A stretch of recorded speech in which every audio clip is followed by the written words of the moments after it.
Hey guys, I'm Dov, and today I'm back with more Total War Warhammer 2 multiplayer action. Today we're here with the green skins, going to be taking on the High Elves.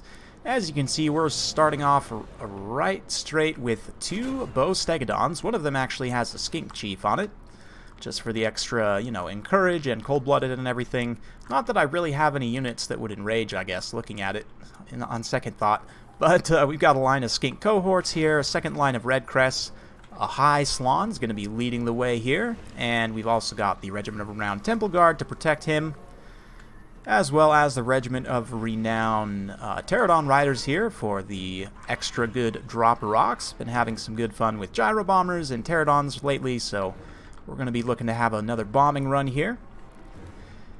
And yeah, for my opponent's High Elf army, he's got a Prince on a horse here. We've got Light Mage, a whole bunch of Spearmen, a couple of Sword Masters, some Archers as well, Phoenix Guard, and then the two Reavers that have been getting pelted by the BALLISTA-DONS. And yeah, my opponent's taking his time, working his way up the hill, and going to descend, from this side here. I kind of understand what he was going for there, try and block up some of the missiles, but because of the positioning where I'm at here, I'm going to be able to fire, if we take a look here, pretty well up and on top of this hill, the units that are advancing. At least, because they're only a one single model artillery piece, I really, going to just pick one target, focus it down, and just try and go on from there. And these Sword Masters are going to be target number one. Obviously, they will cut through my skinks very efficiently, so yeah, these elite High Elves training for, centuries or whatever are just going to get killed by a giant ballista on top of a dinosaur, because, that's Warhammer for you. Honestly, it's not great shooting at infantry with these BALLISTA-DONS, but it's doing something. They're paying themselves off slowly, and I mean, most of their hitting power is in melee, obviously, right? They have good armor-piercing melee weapon strength, anti-infantry, good charge bonus and everything. 70 charge bonus is actually very, very strong. 120 armor, of course. We've got the Rev Crystal here just to support good old Gary, the friendly lizard. And yeah, the High Elves making their way past our ruins here. Definitely some desecration going on, which is why we've got to take them down. Yeah, those Swordmasters have taken some okay damage. They're down to, what, 61 models? Not too bad. But yeah, just redeploying my skinks here into a nice wide formation. Of course, having the numbers is pretty nice. The skink cohort, because of the number of unit models in the unit, they they can do okay. They don't have the best combat stats in the world, but again, 120 unit models, and the fact that they're pretty fast. I think I've mentioned this before in a recent video, but the 46 speed means that they can chase routing units pretty effectively, and the fact that you have so many terror-causing dinos means that they're great for, following up on a big terror bomb. But, ooh, brutal shot there, straight in the head. Oh man, that's some aim right there. Those BALLISTA-DONS doing some brutal work, just picking off a Swordmaster or two with each shot. Like I said, probably not the most efficient use of their ammo, but it's okay. We're doing something. And the Phoenix Guard are also going to become a target here. And we'll see. Ooh, that was actually a pretty good shot there. That got like, what, 4 or 5 entity models right there?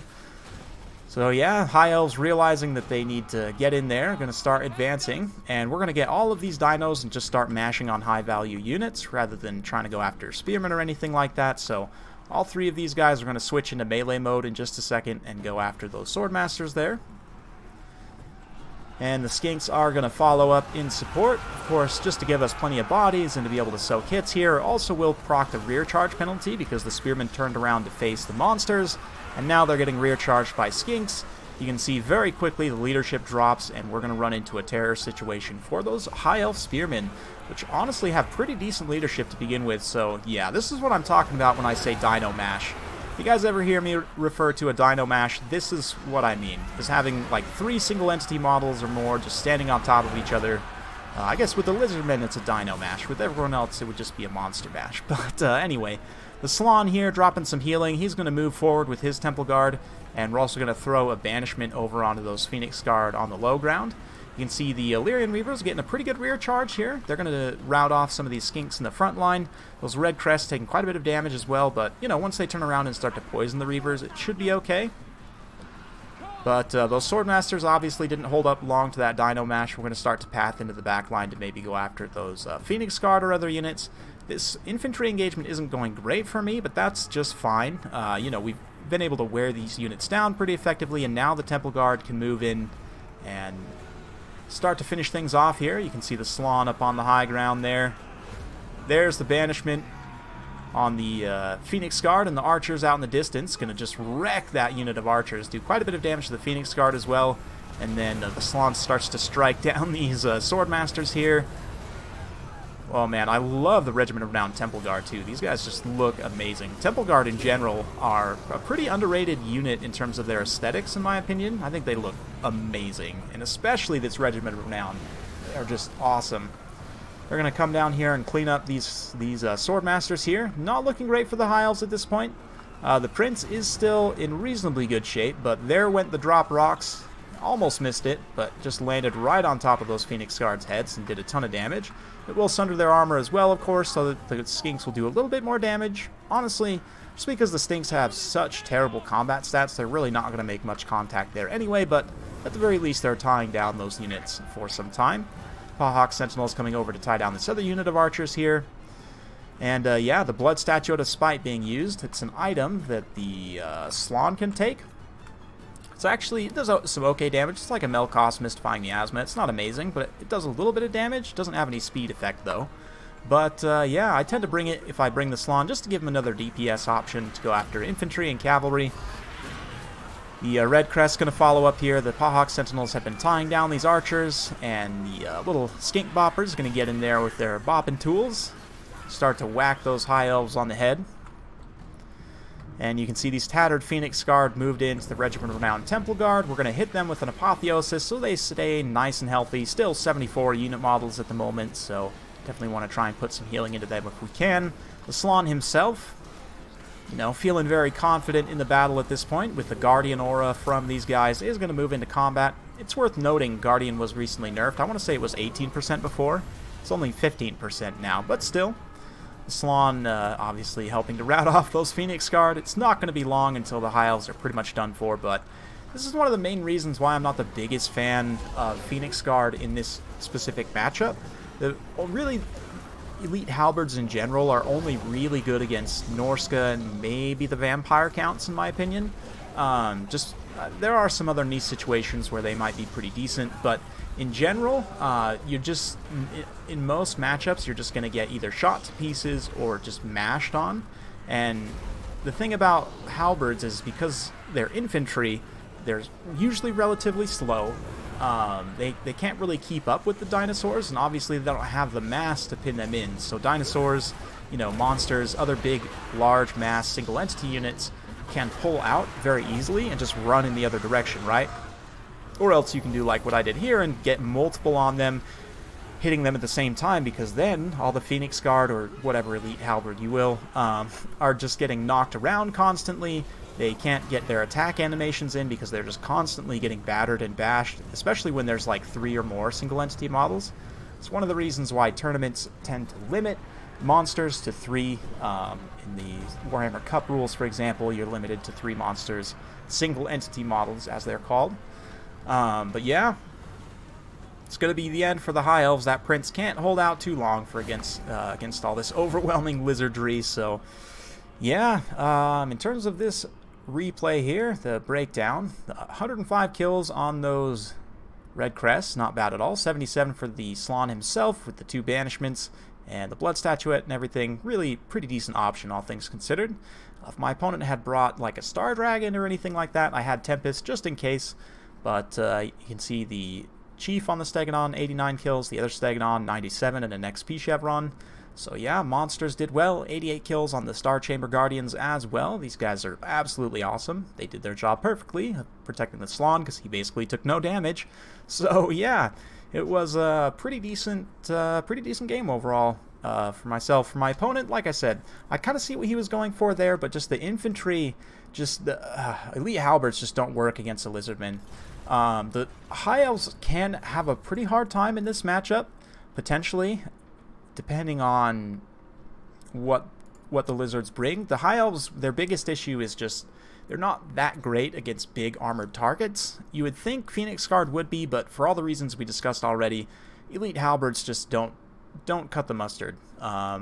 You do have AP missiles. I don't see people bring Sisters of Avalorn too often, but even like 2 Sisters of Avalorn, if you have Teclis with nets, or like he had a Light Wizard as well, he could have netted there. You know, use those things to your advantage, try and get a big net and just pour in the armor-piercing missile fire. Enfeebling Foe can also be quite good. So a kit like this where you have nets, Enfeebling Foe, and regrowth. Take 2 nobles on horseback because they have good anti-large armor piercing, good combat stats, and you know, they're nice and mobile on the horses as well. They have good mass, so they can push through and get to the dinos. Teclis can heal them if need be. Definitely want him on a horse. Whoops. And yeah, since we have Sisters of Avalorn, I'm going to hang on to Kindle Flame here. Very important, because Sisters of Avalorn do fire damage when we cast a big overcast net to net down the Dino Star, you know, the Dino Death Star. Then everything will become weak to fire. I am going to cut Bound Fiery Convocation, though. This just takes so long to spin up. It's super easy to dodge, and just in general, because the High Elves, you need to optimize cost, tend to remove this from tech lists. I sometimes will take it if I have extra funds, but for the time being, we can run with this, and then from here, we could do a few different things. You could maybe even change these nobles out for handmaidens. How much are these gals here? If you cut everything, $9.50, same price. They don't do as much armor-piercing melee damage, but obviously they do have an armor-piercing missile attack, so I actually haven't tried them out too much.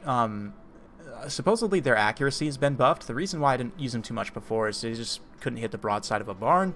They're really terrible at shooting at single entity models, but if that's been fixed, they might be a better option than a noble, although you would have to take a lot more time to get your value out of the ranged attack there.